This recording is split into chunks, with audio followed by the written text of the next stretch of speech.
Olá, bem-vindos mais uma vez ao mundo da radiologia torácica. Meu nome é Mauro Esteves. Continuando o nosso módulo de anatomia radiológica, nós vamos falar hoje sobre o lóbulo pulmonar secundário. Nós, na aula anterior, onde a gente descreveu lóbulos e segmentos, a gente definiu o segmento como a menor parte de um órgão no qual tudo que acontece ali explica o que acontece no órgão.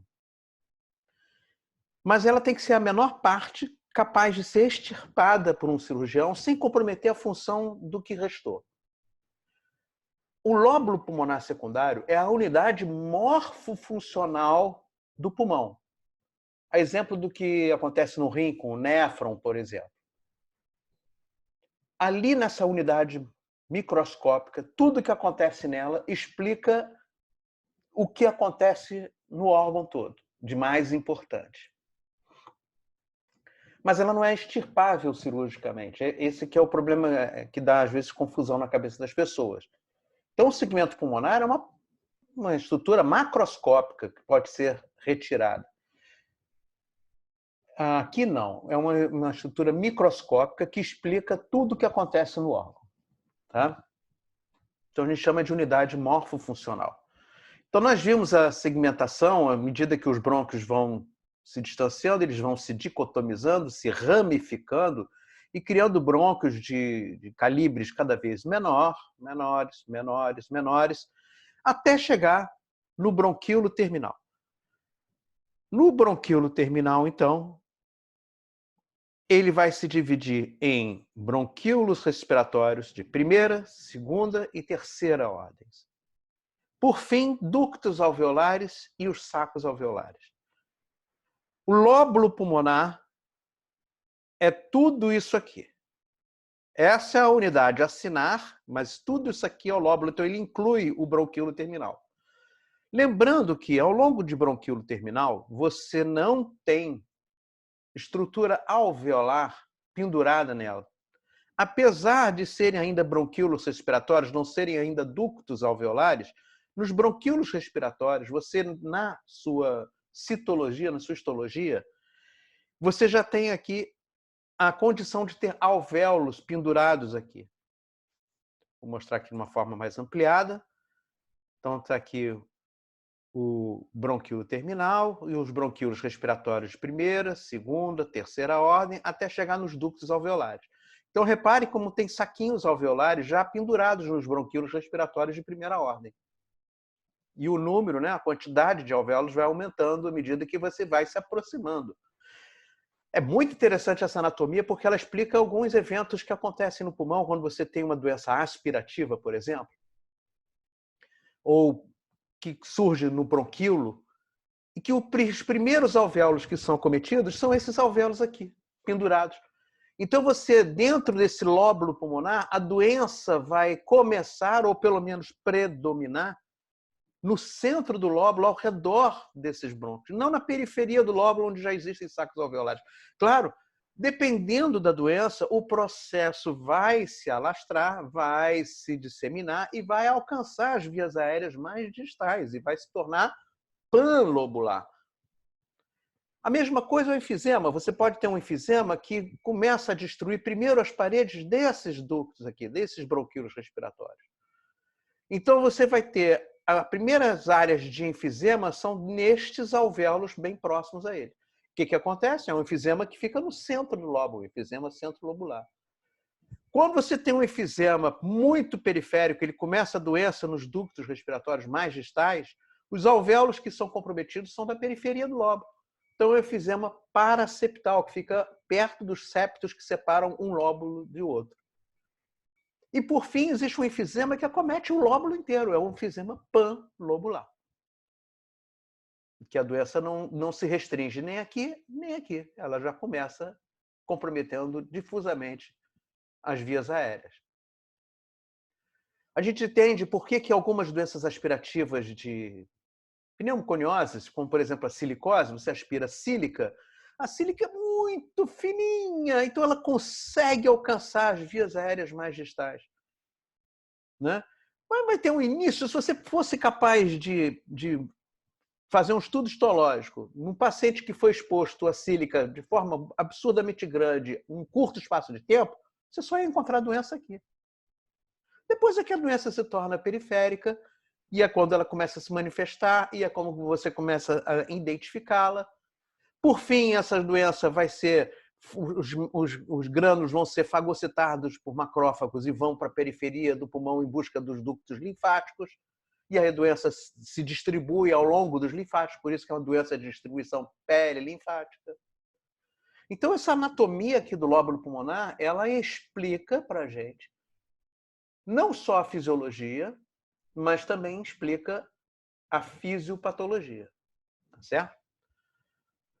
Então, aqui, olha, um bronquíolo respiratório de terceira ordem, vocês veem que tem alvéolos comunicantes com esses ductos aqui. Por fim, no ducto alveolar, uma quantidade bem maior de alvéolos se comunicando e os sacos alveolares, finalmente. Certo? Então, vocês imaginem aqui um ducto alveolar com os saquinhos alveolares aqui pendurados. Vamos botar aqui um conjunto dessas estruturas todas, vamos aglomerá-las aqui. Pronto. Obviamente, está chegando aqui um bronquíolo para jogar o ar dentro desses ductos respiratórios. Esse bronquíolo é um bronquíolo respiratório de terceira ordem. Vamos pegar essa estrutura toda aqui. Lembrando que sempre tem os alvéolos pendurados aqui ao longo desses ductos aqui também, né? Vamos pegar essa estrutura toda aqui, vamos colocá-la pequenininha agora, vamos diminuir a nossa ampliação e vamos mostrar que existem vários grupamentos semelhantes a esse, sendo nutridos por um bronquíolo respiratório de segunda ordem. Vamos pegar essa imagem, vamos diminuir mais ainda essa ampliação, vamos colocar vários desses conjuntos aí somados, sendo nutridos por um brônquio, que é um bronquíolo respiratório de primeira ordem. Muito bem. Vou ampliar de novo, vou diminuir a ampliação de novo. E agora vou conglomerar de novo e agora eu tenho um bronquíolo terminal. Aí, finalmente, eu estou diante da unidade morfofuncional do pulmão. Pegar só isso daqui e tentar explicar o que acontece e não incluir o bronquíolo não explica a fisiologia e a fisiopatologia. Então, o bronquíolo terminal ele é incluído nessa estrutura do lóbulo pulmonar secundário, que é a unidade morfofuncional do pulmão. Muito bem. Este, então, é o lóbulo pulmonar, mas a gente está aqui mostrando exclusivamente os ductos aéreos, por onde está chegando e saindo o ar, né? Mas a gente sabe que, associado a essas estruturas aéreas, nós temos estruturas vasculares. Então, está chegando ali uma arteríola, então você tem um bronquíolo terminal, então tem uma arteríola terminal, que, obviamente, vai se dividir ao longo daqueles bronquíolos respiratórios de primeira, segunda, terceira ordem, até chegar nos ductos alveolares e, por fim, formar a rede capilar. Apesar de arteríola, eu estou pintando de azul, porque, apesar de ser artéria, o sangue que aí está chegando é um sangue venoso, não oxigenado. Ele está indo para o pulmão justamente para ser oxigenado. Então, essa rede capilar aqui vai envolver os alvéolos, vai haver a troca gasosa, e o segundo componente da rede capilar, vendo que é de sangue agora arterial, é um capilar venoso. Então, um capilar arterial com sangue venoso, um capilar venoso com sangue arterial. E aí, obviamente, isso tudo tende a voltar. Só que ele não volta no mesmo sentido que a arteríola. Existe aqui uma regra hidrodinâmica. Provavelmente a natureza testou vários modelos diferentes e a seleção natural acabou escolhendo isso daqui como sendo mais viável, como que funcionava melhor, né? Vocês imaginem um ducto que é elástico e permeável, ele indo sangue para baixo e sangue para cima, as pressões e os fluxos hidráulicos ali vão se contrapor e vai um prejudicar o outro. Então, a natureza inteligentemente percebeu que, nesse momento, é preferível que as vênulas voltem um pouco separadas das arteríolas. Então, essa drenagem venosa se dá para a periferia do lóbulo pulmonar.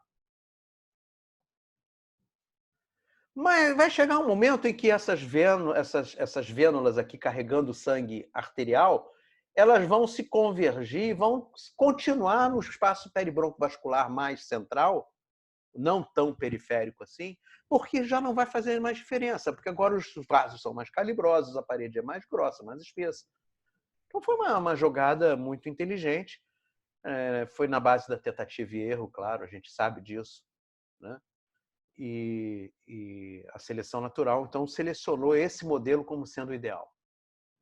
Então está aqui, a arteríola com sangue venoso ao redor do bronquíolo, a rede capilar, as vênulas indo em direção à periferia do lóbulo, vai chegar um momento que essa vênula, essa arteríola e esse brônquio, todos eles vão caminhar juntos pelo interstício peribroncovascular. Esse que é o modelo, então, do lóbulo pulmonar. Então você imagine vários conjuntos de lóbulos pulmonares, um lóbulo aqui, outro lóbulo aqui, outro lóbulo aqui. Bronquíolo terminal, a arteríola, as ramificações arteriolares, as vênulas convergindo para veias periféricas, e depois tudo vai caminhar junto lá para cima. Então está aqui, brônquio, arteríola, os ductos alveolares, com os saquinhos alveolares, as vênulas indo para a periferia. Daqui a pouco isso aqui vai se juntar, vai tudo caminhar junto. Esse slide mostra uma estrutura a mais que a gente ainda não havia discutido, que são os ductos linfáticos. Você tem uns linfáticos muito pequenininhos aqui no centro do lóbulo acompanhando esse bronquíolo e essa arteríola. Não são muito expressivos. Quando existe uma doença de distribuição perilinfática, você dificilmente encontra lesão aqui perceptível. Mas os linfáticos mais calibrosos estão também na periferia do lóbulo, porque eles estão tentando, os macrófagos estão tentando fagocitar tudo que existe na via aérea mais distal e elas devem percorrer um curto espaço para chegar até o ducto linfático. É um outro modelo que deu certo. Não compensava esse macrófago tentar migrar até aqui, até encontrar um linfático, né? Então, os linfáticos caminham aqui junto com as vênulas, juntos, e também aqui ao longo da superfície pleural. Por isso que muita doença de destruição perilinfática acomete essa região aqui, colada na pleura. E aqui nós estamos vendo um lóbulo pulmonar, outro lóbulo pulmonar, outro lóbulo pulmonar. Então, a gente pode chamar isso aqui de septo interlobular, separando um lóbulo do outro. Então, nesses septos interlobulares estão caminhando os linfáticos e na interseção desses septos estão caminhando as vênulas. Tá certo? Tá entendida essa anatomia? O néter, maravilhoso néter, já naquela época já tinha ideia disso e já tinha a capacidade de traduzir isso esquematicamente nos desenhos fascinantes que ele fazia, mostrando então aqui a arteríola, o bronquíolo, os linfáticos aqui pretinhos ao longo dos septos que estão separando um lóbulo do outro, com as vênulas, a rede capilar venosa e arterial, na verdade ela é arterial com sangue venoso, né? E venosa com sangue arterial. Linfáticos são ao longo da superfície pleural. Então, tudo isso aqui explica o que está acontecendo no lóbulo pulmonar e no pulmão. Muito bem, voltamos ao nosso esquema do lóbulo pulmonar. E a gente percebe que existe um tecido conjuntivo que envolve essas estruturas dentro do lóbulo, que estão sustentando, é um tecido de sustentação, que é um interstício pulmonar. Esse interstício pulmonar que envolve essas estruturas dentro do lóbulo, dando sustentação principalmente aos sacos alveolares, então eles não ficam aí balançando durante a respiração, eles estão contidos por um tecido intersticial elástico, né? Que é um tecido conjuntivo, e que, por estar dentro do lóbulo, dando sustentação a esses alvéolos, a gente vai chamá-lo de interstício intralobular. Um nome bem lógico, né? Existe um outro tecido conjuntivo, um outro interstício pulmonar, por assim dizer, que dá sustentação às estruturas peribroncovasculares. Quando ele é bem central, lá perto dos brônquios mais calibrosos, e as artérias mais calibrosas, e as veias mais calibrosas, é um interstício peribroncovascular central. Esse aqui é bem periférico, bem na intimidade do lóbulo pulmonar. Aonde que essas estruturas peribroncovasculares, essas estruturas brônquicas e vasculares estão no lóbulo pulmonar? Em que situação? Na periferia ou no centro? No centro do lóbulo pulmonar. Então, eu vou chamar esse interstício peribroncovascular periférico de centro lobular, porque eles estão aqui no centro do lóbulo, dando sustentação ao bronquíolo, terminal e à arteríola. Ainda existe um outro tecido conjuntivo, ou seja, um interstício pulmonar, que separa um lóbulo pulmonar do outro. Então, formando septos. Então, você vai ter um outro lóbulo aqui, um outro lóbulo aqui, um outro lóbulo aqui, um separado do outro, dando sustentação às vênulas e aos linfáticos mais periféricos, ao longo da periferia do lóbulo pulmonar, que eu vou chamar de interstício interlobular. Não é o intra, é interlobular, entre um lóbulo pulmonar e o outro.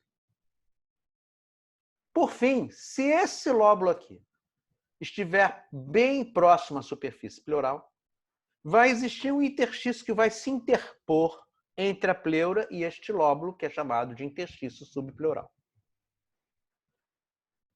Mas repare o seguinte, eu estou aqui com vários conjuntos lobulares, lóbulos, lóbulo, lóbulo, separados um dos outros, e agora eu vou desenhar o interstício intralobular, o interlobular e o centrolobular. Agora eu vou desenhar o subpleural. E vamos desenhar agora todos eles. Então, eu tenho aqui o intralobular, o centrolobular, o interlobular e o subpleural. Vocês já devem ter percebido que um interstício se continua com o outro. E realmente, o tecido é o mesmo. Mesma celularidade,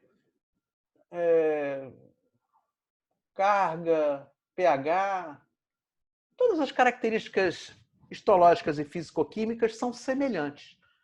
Mas se isso é verdade, por que os anatomistas, então, deram nomes diferentes para esses interstícios? É para enlouquecer quem está estudando a anatomia do lóbulo pulmonar? É para endoidar o residente, o aluno de medicina? Não. Existem doenças que acometem preferencialmente o interstício peribroncovascular central ou periférico, ou ambos. Tem doenças que acometem quase que exclusivamente o interstício intralobular.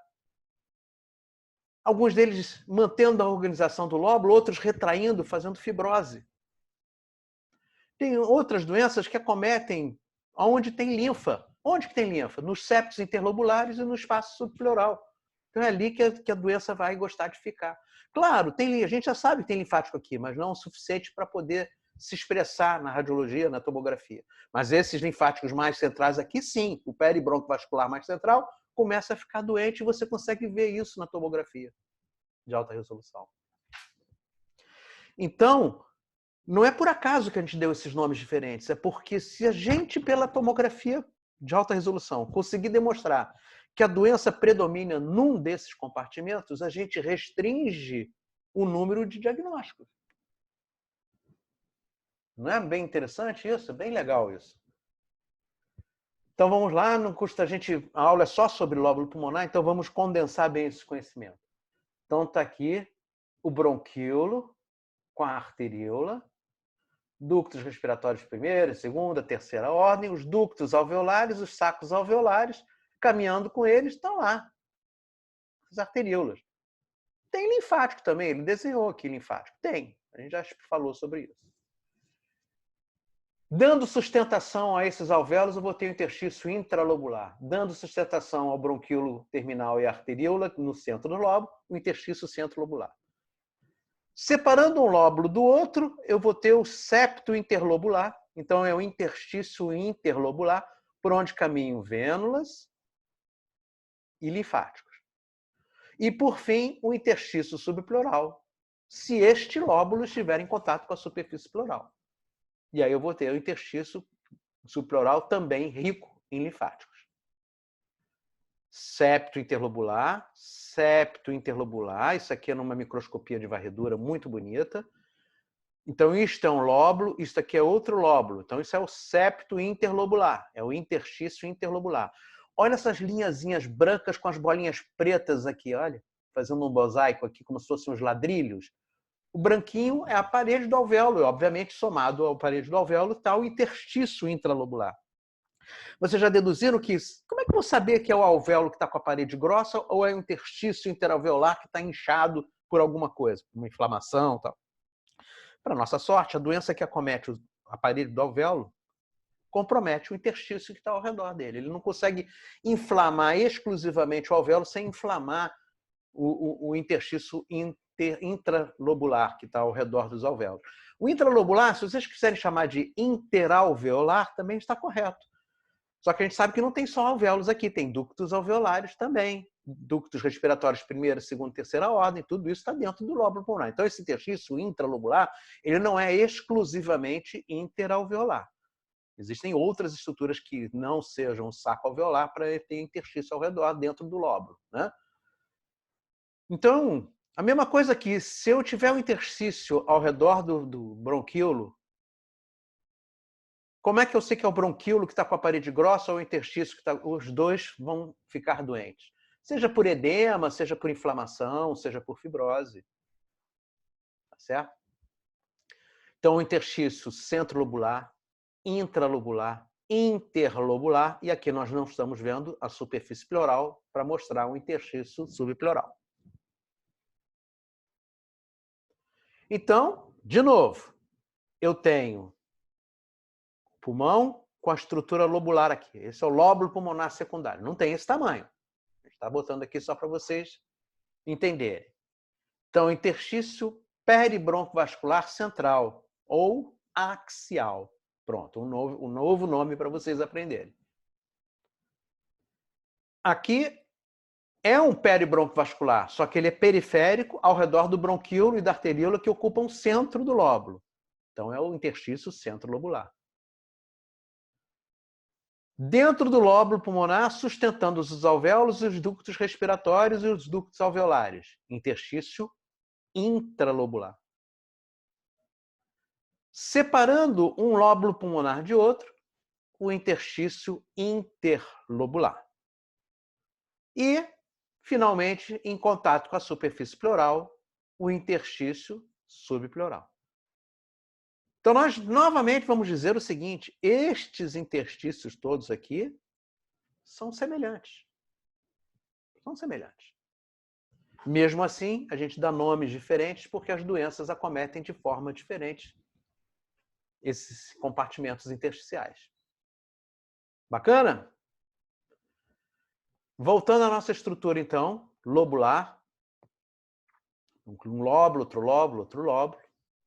Com o interstício intralobular, o interstício interlobular, o interstício peribroncovascular centrolobular. E a gente consegue analisar isso na tomografia, por quê? Quando eu comecei a estudar radiologia, não existia tomografia computadorizada. Então, eu vi ela nascer. E quando ela nasceu, ela era isso aqui.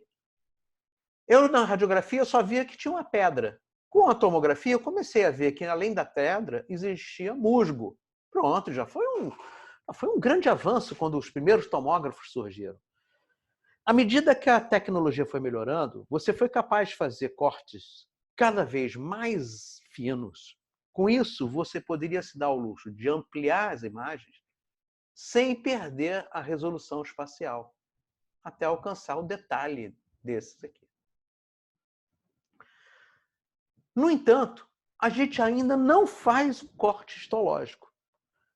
Essas estruturas, por mais fino que seja o corte que a gente faz, a gente não consegue enxergar tudo isso aqui que eu estou mostrando para vocês nessa lâmina aí. Então, existe uma limitação ainda de volume parcial, de resolução espacial, que não me permite ver ainda algumas dessas estruturas. Então, o que você vê é isso aqui, olha.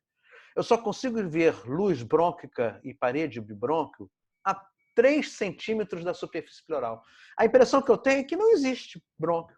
É óbvio que tem, a gente já sabe que tem ductos respiratórios primeiro, até ductos alveolares que estão nutrindo os alvéolos que estão encostados aqui, na periferia do pulmão.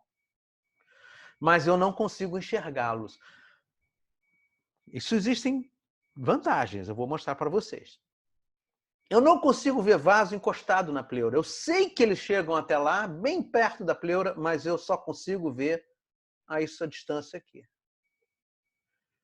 Então, eles têm que ter de 3 a 5 milímetros de calibre para você poder enxergá-lo. Caso contrário, você não enxerga. Então, fica sempre uma área desnuda de vaso em contato com a superfície pleural.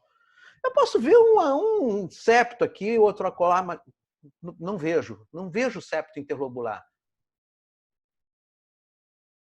As vênulas, a mesma coisa. Um pouco mais calibrosas que as arteríolas, né? Então, se eu sei que uma arteríola se dicotomiza a um ângulo menor que 90 graus e as vênulas se confluem a um ângulo igual ou maior que 90 graus, eu posso até dizer o que é vênula, o que é arteríola. Posso supor isso, desde que eu tenha um corte muito feliz que mostre que é isso que está acontecendo. Eu vejo direitinho uma vênula do lado de uma arteríola e eu consigo ver os dois, um confluindo, outro se dividindo, eu consigo julgar isso. Então, sem ver os septos interlobulares, eu sei que se isso aqui está caminhando num septo, isso aqui está caminhando no outro septo, isso aqui está caminhando no centro do lóbulo, então eu imagino que o lóbulo pulmonar seja isso aqui. Ó. Mas eu não tenho o septo desenhado para me ajudar a ver. Como eu disse, isso parece uma desvantagem, mas é uma vantagem. Eu vou dizer por quê. Eu só vejo brônquio até aqui. Estou vendo aqui esse brônquio. Daqui para cá, eu não vejo mais. Se eu enxergar um brônquio aqui, ele tem que estar dilatado ou com a parede grossa, senão eu não vou conseguir ver. Então, eu só vou ver brônquio a essa distância se ele estiver doente. Isso é uma vantagem. Eu não preciso ficar olhando para o brônquio e ficar vendo se a parede está grossa ou fina. Viu o brônquio? Isso não é normal. Eu tenho que ver, eu não vejo artérias encostando na pleura, mas eu tenho que ver até essa distância. Então, se de uma hora para outra eu não enxergo, alguma coisa tem estranho. Ou esse vaso está entupido, ou existe um alvéolo tão inflado, um lóbulo pulmonar tão inflado, que está espremendo o vaso e eu não estou conseguindo ver esses vasos. Essa distância aqui, entre uma e outra, ela é muito fiel. A gente se acostuma a enxergar essa distância. No momento que essa distância fica menor, esses vasos começam a se aproximar, se aglomerar, esse lóbulo está diminuindo de tamanho. Talvez todo o segmento, talvez todo o lobo, talvez todo o pulmão esteja reduzindo de tamanho. Graus variados de atelectasia. Não importa a natureza da atelectasia, como a gente vai ver nas aulas que já tem aula de atelectasia, já está no canal. Tá certo?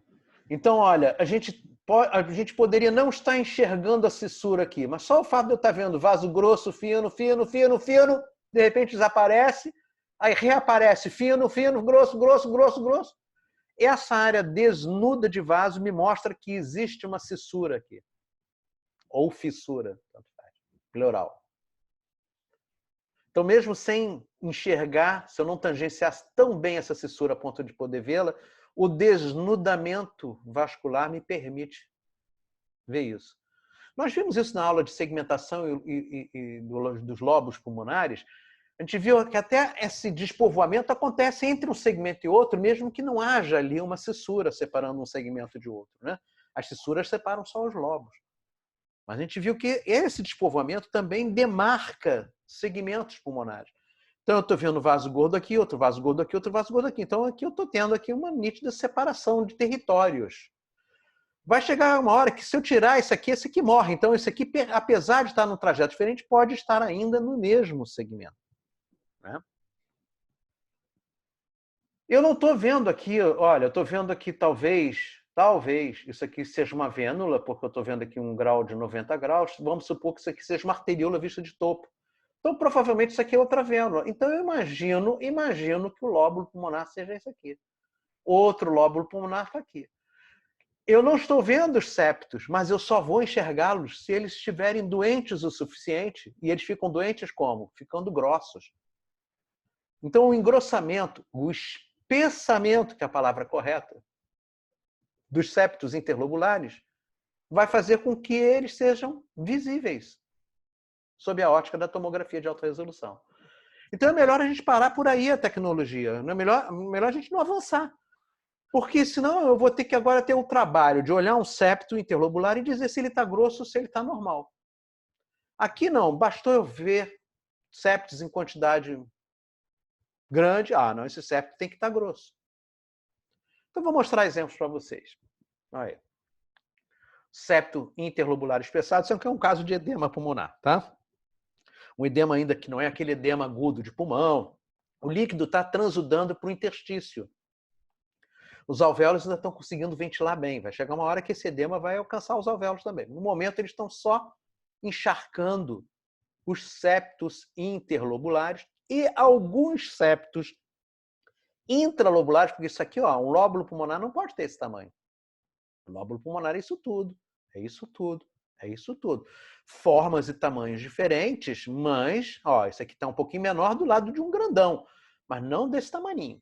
Então, isso aqui são septos intralobulares já espessados pelo edema. Interlobular e intralobular. Isso é uma doença de Niemann-Pick, é um distúrbio metabólico, você não consegue metabolizar a gordura se acumula em todo o corpo, em todos os órgãos, e o sistema linfático está tentando depurar essa gordura e levar para os ductos linfáticos mais calibrosos. Então, onde tem linfático? Nos septos interlobulares. Nós vimos que tinha linfáticos. Agora a doença é tão grave que eu estou até enxergando aqui líquido nesses septos, porque não é o ducto linfático que eu estou enxergando aí grosso, é o acúmulo de água, porque se você não absorve linfa, começa a acumular água também. Porque a linfa, ela depura não só gordura, ela depura líquido também. Tá? O interstício subpleural com certeza está gordo, porque ali também tem ductos linfáticos. Só que, se não fizer bolinhas, eu não consigo ver. Se faz um espessamento liso, ele se confunde com a pleura. Eu não consigo mostrar. Só consigo mostrar que o interstício subpleural está doente quando ele começar a fazer bolinhas. Eu vou mostrar para vocês. Interstício peribroncovascular. Ó, ao redor do brônquio, dos vasos. Isso aqui era um sarcoma de Kaposi, mas pneumonia organização faz isso também. Existe uma série de doenças que o edema mesmo faz o interstício peribroncovascular ficar mais grosso do que o normal. Olha como é que é o normal. Olha a parede do brônquio, como é que é fininha. Olha o calibre do vaso, como é semelhante ao do brônquio. Né? Aí chega aqui, eu não enxergo o vaso, porque o interstício está tão branco quanto o vaso, e o brônquio caminhando dentro dele, eu vejo que isso aqui não pode ser a parede do brônquio. Pode até estar espessada a parede do brônquio, mas o interstício também o está. Olha essas bolinhas ao longo do interstício peribroncovascular, numa sarcoidose que adora linfa, adora sistema linfático. Então, ela faz esses granulomas da sarcoidose, granulomas sarcoides, ao redor dos ductos linfáticos, então, no peribroncovascular. Olha esses alvéolos parcialmente preenchidos, então eles ficam com essas nuvenzinhas brancas, mas elas não são tão brancas quanto o vaso. Então a gente chama de vidro fosco. Mas são bolinhas de vidro fosco que se recusam terminantemente a encostar na pleura. Então eles estão, com certeza, no centro do lóbulo ou pelo menos ao redor das estruturas centrolobulares. São aqueles saquinhos de alvéolos que eu falei para vocês que estão ao redor dos bronquíolos respiratórios de primeira, segunda e terceira ordem. São os primeiros a ficarem doentes nessa pneumonia de hipersensibilidade. Olha esses brônquios perceptíveis junto à superfície pleural. Não vejo isso, eu só vejo até aqui. Se eu estou enxergando, eles têm que estar dilatados. Estão dilatados, e aqui os saquinhos alveolares começaram a ficar preenchidos por alguma coisa. Então, como esse doente tem brônquios dilatados, chamam de bronquiectasias, pode ser infecção, pode ser sangramento, pode ser muco, não importa, alguma coisa está ocupando e fazendo esse brotamento ao redor dos ductos que são aqueles saquinhos alveolares pendurados, como se fossem brotos de jabuticaba ao longo de um caule ou um brotamento de uma flor. Então, é a chamada árvore em brotamento. Olha, assim, ocupação diferente daqueles nódulos alveolares de vidro fosco, isso aqui é uma grande nuvem de vidro fosco. Então, aqui o lóbulo todo está doente. É outra doença. Isso é uma pneumocistose, por acaso. Podia ser um edema cardiogênico ou não cardiogênico, não importa. Ocupou o alvéolo, mas ele não tá, ainda tem ar suficiente, então eu consigo ficar com uma densidade ainda não tão branca quanto o vaso. Então eu não vou chamar isso de consolidação, que é a ocupação completa do alvéolo. Isso é só uma condensação alveolar com atenuação em vidro fosco. Aqui já é uma consolidação, porque eu já não vejo mais os vasos. Ele está tão branco quanto o vaso. E aqui tem um lóbulo, mas aqui tem vários lóbulos provavelmente acometidos por essa consolidação. Você vê que é uma doença que não está respeitando a divisão dos lóbulos, mas ela respeita cissura. Então, olha só como é que esses conhecimentos anatômicos, você tem entendido o que é a cissura na aula anterior, na segmentação e no lóbulo. Nós vamos ter uma aula específica sobre cissuras e pleuras, né? Pleura marginal e cissural. Mas aqui a gente entende como é que esses conceitos anatômicos ajudam a gente a entender a fisiopatologia e firmar diagnóstico. Tem doenças que não respeitam cissura, outras que respeitam cissura. Olha esse enfisema no centro do lobo, parece um queijo suíço. Olha a arteríola aparecendo dentro do centro desse lóbulo. O lóbulo não tem esse tamanho só, então o lóbulo é isso tudo aqui, provavelmente. E a gente está aqui só estruturas centrolobulares com enfisema. É um enfisema centrolobular. Esse enfisema aqui ocupou todo o lóbulo, é um enfisema panlobular. Tá vendo? Então eu só estou vendo bronco, artéria, não estou vendo quase nada de parede pulmonar. Olha como a quantidade de vasos que deveriam estar sendo vistos. A gente já aprendeu, eu não vejo postado na pleura, mas eu tinha que ver uma quantidade maior de vasos. Só estou vendo um aqui, outro lá. Está tudo muito fininho e pouco visível, por causa dessa hiperinsuflação. De novo, o conceito anatômico me ajudando a fazer o diagnóstico do desvio da normalidade. Então, esses conceitos todos anatômicos são fundamentais para a gente entender como funciona o pulmão, mas também para entender o porquê surgem imagens diferentes em cada doença. A gente vai entender também por que doenças diferentes podem fazer a mesma imagem. O que dificulta um pouco, claro, em medicina é assim. Em medicina é assim. Vocês vão ter algumas doenças que são típicas, o comportamento delas. Você bate o olho, é como quem olha para o Cristo Redentor e reconhece, esse é o Cristo Redentor. Né? Mas tem outras doenças que são iguais, tem um comportamento parecido na radiologia, mas tem um comportamento clínico laboratorial diferente. Então, mesmo que às vezes você fique na dúvida entre um diagnóstico e outro, você vai ter outras maneiras de poder reduzir a quantidade de diagnóstico diferencial. Alguns doentes chegam à biópsia pulmonar? Sim. Ou porque você não conseguiu concluir qual o diagnóstico correto, definitivo, você está com 2 ou 3 diagnósticos mais prováveis, ou porque, independente do fato de você ter mostrado a doença e ter falado qual é a doença, você precisa quantificar ou qualificar um câncer, por exemplo, você quer saber o tipo histológico dele para saber o quimioterápico mais adequado. Você já fez o diagnóstico de câncer de pulmão, mas eu preciso saber a imunohistoquímica, essas coisas. Então, os passos subsequentes vão ser orientados pela imagem. Pode ser, então, que a imagem não dê diagnóstico, ou dê diagnóstico, mas isso não seja suficiente. Você precisa de métodos, às vezes, mais invasivos até, para concluir o seu contexto clínico completo daquele paciente. Tá certo? E esse é o pontapé inicial, é a anatomia. Então, nós já vimos na aula anterior lobos, os segmentos, agora nós vimos o lóbulo pulmonar, que é a unidade morfofuncional. Vou gravar a próxima aula, então, para vocês, tá bom? Olha, muito obrigado pela atenção e até a próxima.